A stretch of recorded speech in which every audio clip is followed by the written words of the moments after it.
Assalamualaikum warahmatullahi wabarakatuh. Selamat sore, salam sejahtera bagi kita semua. Dewan juri yang saya hormati, serta rekan-rekan pendebat yang saya banggakan.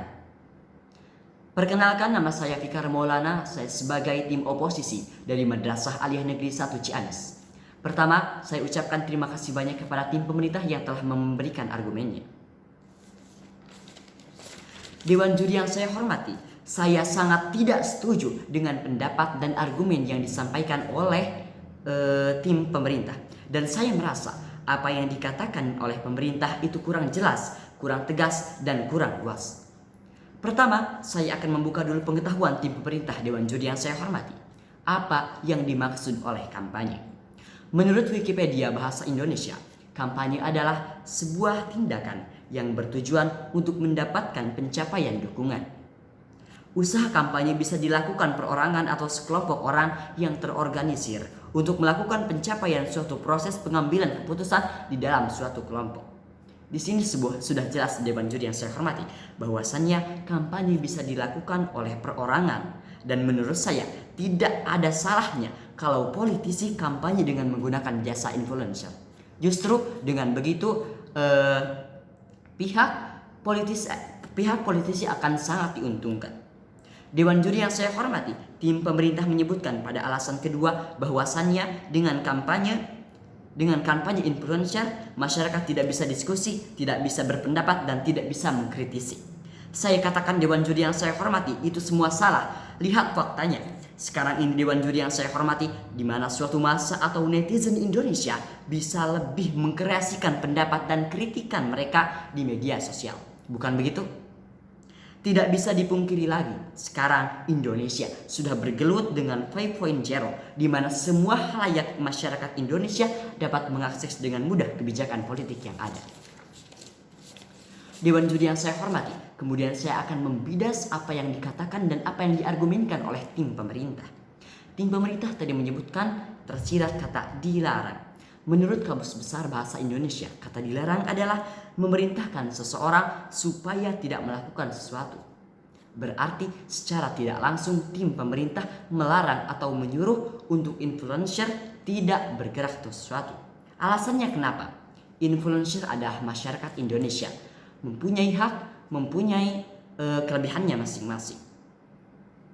Kelebihan pertama yang ada di influencer adalah followersnya yang banyak. Dengan begitu semua masyarakat Indonesia bisa lebih mudah untuk dapat mengkaji dan memelihara kebijakan politik.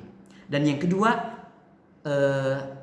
influencer lebih mempunyai brand operasional, di mana bahwasannya ketika seorang menyebutkan suatu nama, misalkan seorang bisa langsung mengetahui. Contohnya saya menyebutkan nama Raffi Ahmad, kemudian tetangga saya itu langsung tahu siapa itu Raffi Ahmad dan profesi dan sebagainya. Berbeda ketika kita menyebutkan politisi. Misalkan saya menyebutkan politisi satu nama, kemudian tetapi masyarakat atau halayak itu tidak mengetahuinya. Yang harus diperhatikan oleh tim pemerintah Dewan Juri yang saya hormati adalah perbedaan antara kebijakan politik atau politisi dengan influencer.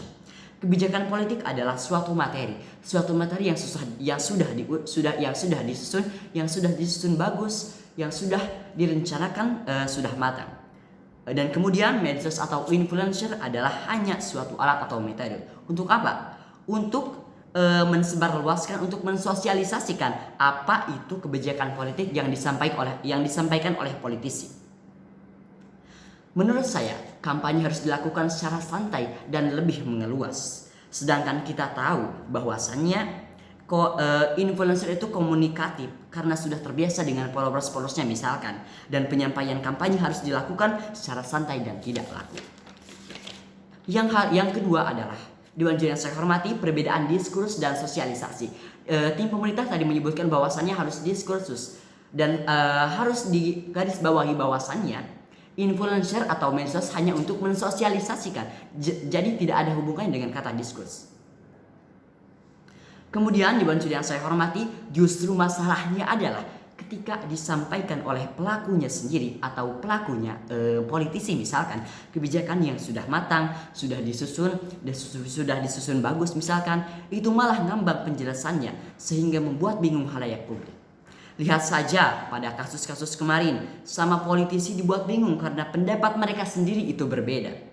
Bisa kita bayangkan sendiri Dewan Juri yang saya hormati, apabila para politisi saja sudah dibuat bingung dengan pendapat mereka sendiri, bagaimana dengan pendapat masyarakat? Untuk itu, peran influencer pada salah satu sistem kampanye merupakan jalan yang dapat dituju oleh politisi untuk mencegah hal tersebut dan membuat pandangan masyarakat terhadap pemerintah semakin baik. Jadi Dewan Juri yang saya hormati, dengan jelas, dengan tegas, dan dengan sesungguhnya saya katakan bahwasanya saya sangat tidak setuju dengan pendapat dan apa yang diargumenkan oleh pendapat tim pemerintah. Di sini saya mendukung penuh terhadap permasalahan kampanye yang dilakukan oleh jasa influencer.